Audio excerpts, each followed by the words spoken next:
ክቡር ምክትል ጠቅላይ ሚኒስትር ተመስገን ጥሩነህ፣ ክቡር የፓርቲያችን ምክትል ፕሬዝዳንት አቶ አደም ፋራህ፣ ክቡር አቶ ሙስጠፌ ክልላችን ርዕሰ መስተዳድር፣ ወንድሜ አሊኮ ዳንጎቴ፣ እንዲሁም ወንድሜ ጁ ጎንሹን፣ የተከበራችሁ ሚኒስትሮች፣ የሀገር ሽማግሌዎች፣ የዚህ ከባቢ ነዋሪዎች፣ ለመላው የኢትዮጵያ ሕዝብ ዳግም ለእንደዚህ ያለው ታላቅ ስራ መከናወን ያበቃንን ፈጣሪ ለማመስገን እድል ስላገኘው በእጅጉ ደስ እያለኝ በጋራ ፈጣሪያችን እንድናመሰግን እጠይቃለሁ።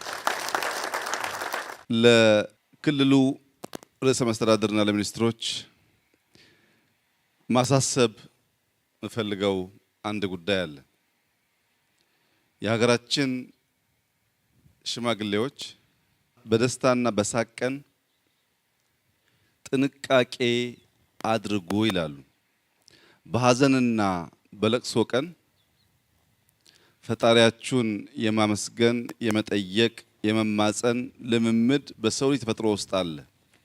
ደስታ፣ ስኬት፣ ሳቅ ግን ከመሬት መርገጥ የሚያንሳፍፍ ወደ ላይ ስናንጋጥጥም ለማመስገን ሳይሆን ለመንጠራራት ስለሚያደርግ ዛሬ ታላቅ መከናወን፣ ታላቅ ደስታ፣ ታላቅ ሳቅ ቢሆንም ከመሬት እግራችንን ሳንለቅ ደስታችንን በልክ አድርገን ለነገ ስራችን አዳዲስ ጉልበት ታጥቀን አሁንም እንደ ትናንቱ ፈጣሪያችንን እያመሰገን ከመሄድ እንዳትቦዝኑ አደራ ልላችሁ ፈልጋለሁ። ምክንያቱም በትጋት በስራ እናንሰራራለን፣ በውጤቱም እናበራለን። የማንሰራራት ዘመናችን ጀምሯል፣ የብርሃን ዘመናችን ጀምሯል ያልንበት ዋናው ምክንያት ከጥቂት ሳምንታት በፊት በአፍሪካ ግዙፍ የሆነውን 5000 ሜጋዋት የሚያመነጨውን ግድብ ማጠናቀቃችን ይታወሳል። ዛሬ በዚህ ስፍራ 1000 ሜጋዋት ኢነርጂ የሚያመርት በማምረት አቅሙ የህዳሴን ግማሽ የሚሆን በሜጋዋት ሳይሆን በኢነርጂ ማምረት አቅሙ የህዳሴን ግማሽ ያክል ኢነርጂ የሚያመርት የጋዝ ኢነርጂ ማምረቻ ነው። ግማሽ ያህል ሲባል ሰዎች ግራ እንዳይጋቡ፣ በውሃ ኢነርጂ የሚያመርቱ ግድቦች ቢበዛ እስከ 30% ነው ኢነርጂ የሚያመርቱት።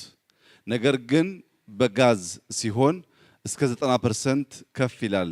ሜንቴናንስ ጊዜው ያነሰ ስለሚሆን እዚህ ቦታ 1000 ሜጋዋት ቢሆንም በሚያመርተው ኢነርጂ ግን ከህዳሴ በጥቂቱ ከግማሽ ከፍ ይላል እስከ 8000 ጊጋ አወር ስለሚጠጋ ይሄ ኢነርጂ ሲደጋገም ለኢትዮጵያ ብርሃን ይሆናል የምንልበት ዋናው ምክንያት መካከለኛ እድገት ደረጃ ላይ ያሉ አንድ ሀገር ዛሬ የሚያመርተው ኢነርጂ ከጥቂት አስርተ ዓመታት በፊት መላው ዓለማችን የሚያመርተውን ኢነርጂ ያክላል።